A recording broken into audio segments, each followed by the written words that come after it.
Alright guys, such coming here and I hope you're doing well and enjoying your day. So far, 5 teams eliminated from the major and some major storylines emerging on some of the teams that were knocked out of the tournament, not expected necessarily coming into this weekend. Toronto, what are they going to do after a disastrous loss in so many ways? Lots of talk, especially from JoeDeceives, as to the fact that that was so unacceptable. Maybe changes are in their future. Ravens, among others, plenty to discuss. Very much enjoy your thoughts in the comments. Hit the like button if you enjoy it. Subscribe if you're new as always. JoeDeceives, his Twitter got somewhat taken over, so we might give him a slight pass for this. However, Challengers was getting underway today. All the games today, best of threes. They play Hardpoint, they play Search, then they play Overload as the decider if necessary. Loads of matches. It was sweaty in there, that is for sure. It's pretty chilly outside in Dallas today. Walk in from the venue over there was still ice on the ground. It was kind of slippery out there, but it's a 10-minute walk, roughly enough. Get into the building, okay, it's kind of warm. You go upstairs to the Challengers pit, you can feel the heat, and as you get closer and closer to where the players are, and to be fair, where the PCs are, you start to feel, you start to feel the thermal force coming out of these stations. 16 stations. It's honestly a great buzz in there, though. I mean, I was there probably earlier than it started to smell kind of questionable, I would imagine. I turned up for the first couple of series and had a little look at what was going on, but loads of players there. I think that was my takeaway compared to maybe some Challengers events we have seen the last couple of seasons. There was a lot of energy, tons of teams, tons of players. I think it's great to see the state of Challengers the way that it is. But yeah, it was a wild ride in that room for sure. So the players had a lot to do today, especially the top teams got to grind through some of the early rounds. There was a bit of drama. So Stallions Black, based on their seeding, they played Huntsman pretty early. This is a big game, and Huntsman went down big time on the first map. You can see here, Lqgend is near enough. I mean, he's 25 in 15. I think he's got streaks, but he started out the map fantastically well. Stallions are up by 100. But TJ Halley, now it wasn't actually TJ Halley, it's presumably Roblox Gamer under a different name. He somehow finds a way to join the lobby. I don't know if the code was available, if people are online on Battle.net, they can get joined. I don't really know, man. But it was definitely frustrating because they ended the game and apparently Attach was talking to the refs because the question here would be, look, TJ joins the game, they're up by like 70, 80 points. It's not really TJ. Surely, if it is going to be a replay, Stallion should get some sort of a lead. But that's simply not the rules. And apparently, even if the game is like, imagine the game is 249 to like 20. Apparently, it's still a replay if that happens, which is just there's got to be some level of referee discretion. And again, should the referee be able to say, all right, lads, we're going to restart the map, but Stallions only need to get to 180 in order for them to win. Look, okay, it would be controversial, but I think on some level, with this being an issue, the referees have got to have a better way to resolve these situations. Now, to be fair to the Stallions, Map 2, as in the replay of Map 1, that they were up big time, they do get the win there. And it was SwagChecked who took over. They win the game 1. However, they did go on to lose the game 2, and I believe the Overload as well in pretty tight fought fashion. There was also Nassim was joining one of the lobbies elsewhere. So Huntsman do eventually win a tightly fought Scar Overload. They move on. Stallions go down. So yeah, lots of other interesting games. Bush were going to game 3, but they got the job done in their early series. And well, tomorrow morning we'll discuss how that bracket is looking and which teams are still in the tournament. Koi versus Heretics though. This was a key one. Before we get to that, we got to do the first series, Ravens versus Surge. And this was a remarkable series in many ways. This Ravens team, they looked pretty good online. I mean, pretty good is actually an understatement. There was a world, if they'd have 3-0'd Thieves, obviously it went game 5 in the end, but had they won that Scar Overload and 3-0'd Thieves off the server, there would have been people saying that Ravens were tournament favourites here coming in, because at that point their record would have been pretty undeniable. They won a ton of series in January, 5-0, 3-0ing teams left, right, rhubarb. it looked like Ravens are a serious force. They turn up to LAN, they get slapped down by Thieves, and then they play Surge, undisputedly the worst team in the game going into the tournament. They were on 4-23 watch. And despite winning a pretty crazy map 1, they still find a way to lose the series. I mean, it was, honestly a full collapse from the whole team apart from Lurqxx.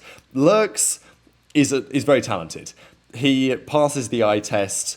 I rate him very highly. He's been looking really good. And yes, Abe had a stinker series on the other side, but Lunarz had an absolute takeover, dropped to 1.55.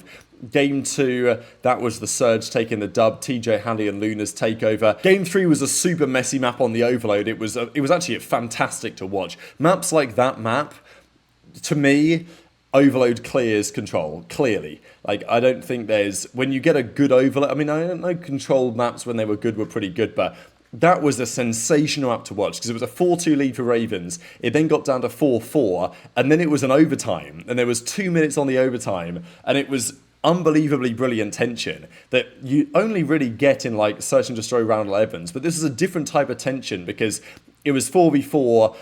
For some reason, Ravens decided to pick up the ball and run it back to their spawn. They effectively parked the bus. The intention is there that if it runs the 2-minute clock down and the lives are tied, then if you're holding the ball, you win.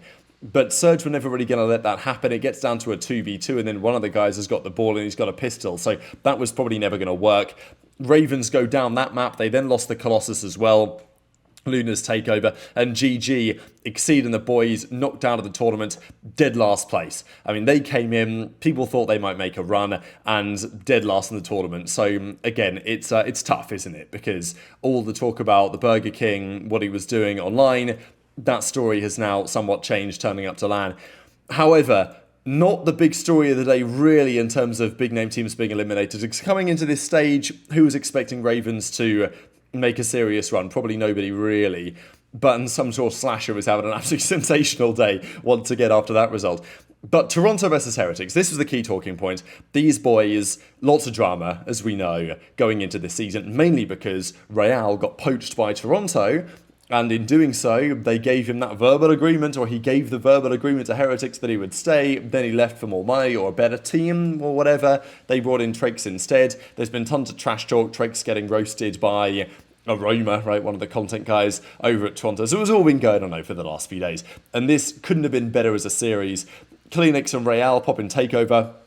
Again, I think there are some serious questions on the decision-making in terms of roles on this team and where they might go, because this team is way too talented to come top 12, and CleanX says that himself, we'll see in a second.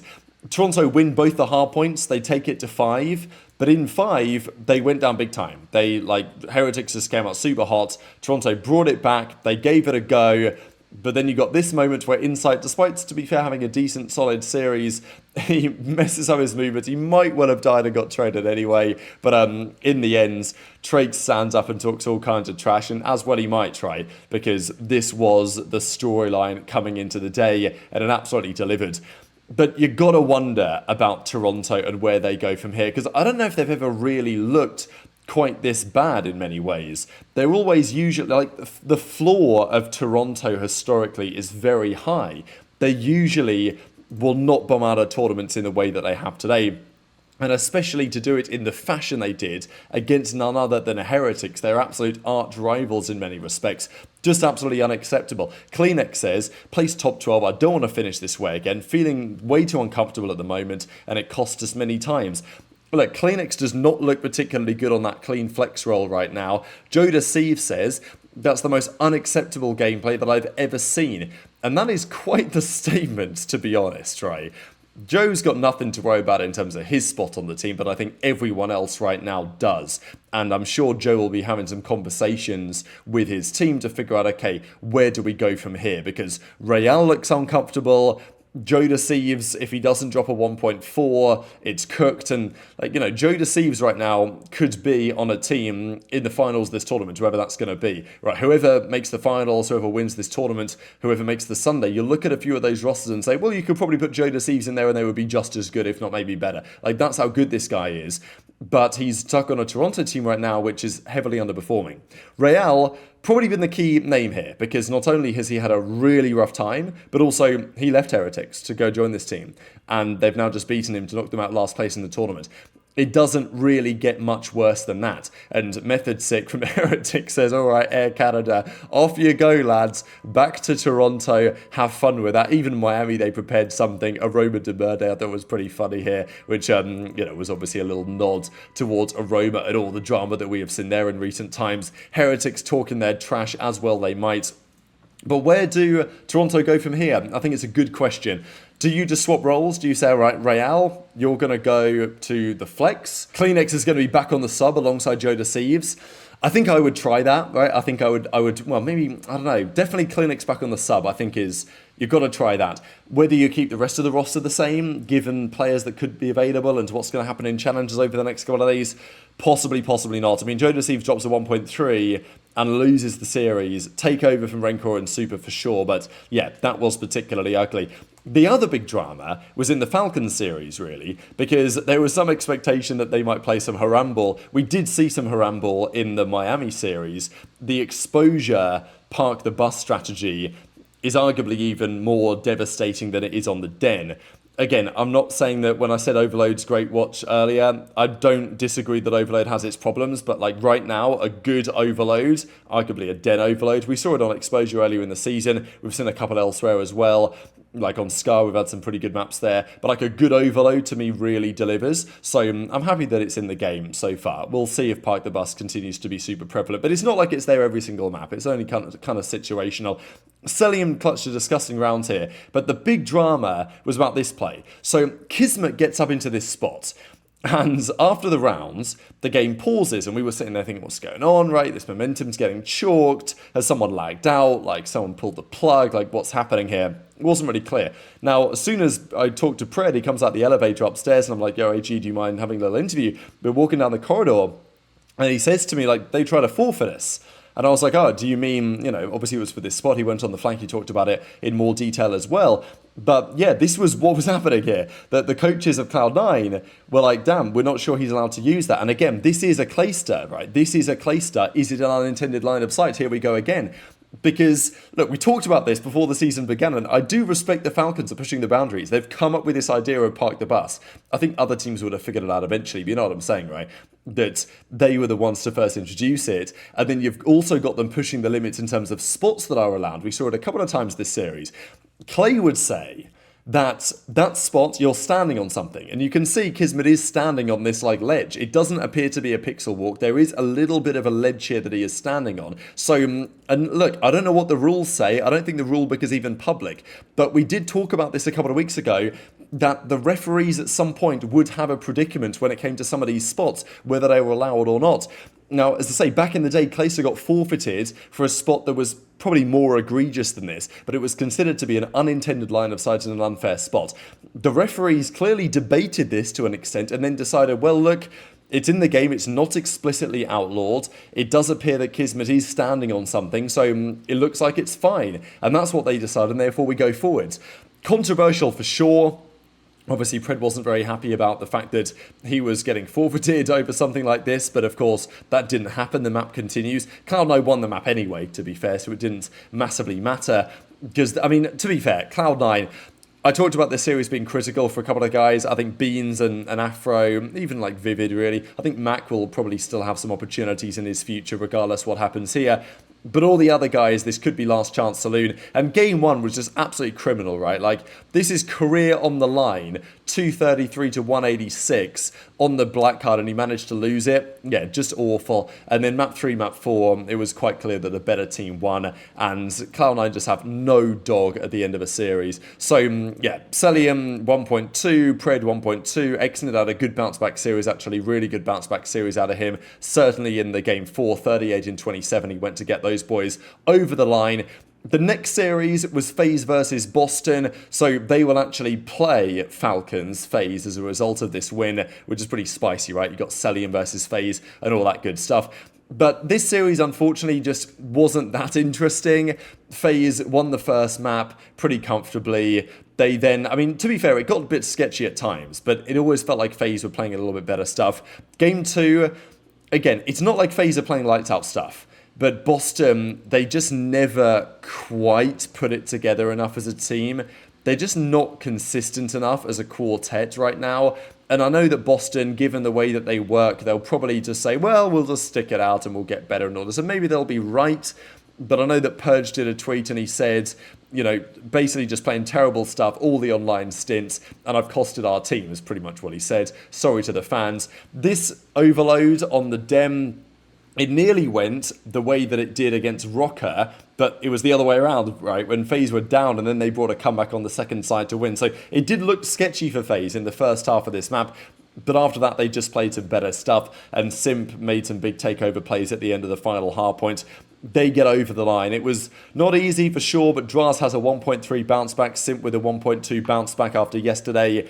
Pretty ugly for Boston. They're straight out of the tournament. And the final series, which has just concluded, was Surge versus Heretics, and unfortunately, to a certain extent anyway, it was back to reality for Surge. They bottled the game 1 bad. Rencor had a huge takeover, even to such an extent that Formal decided, you know what, I'm going to do a tweet about it.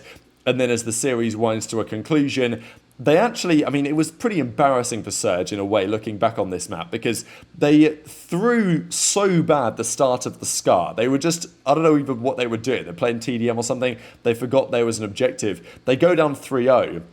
They actually gave it a decent go, but in the end, it was not enough. So Miami move on. They're top 6, guaranteed. Surge drop out, top 8.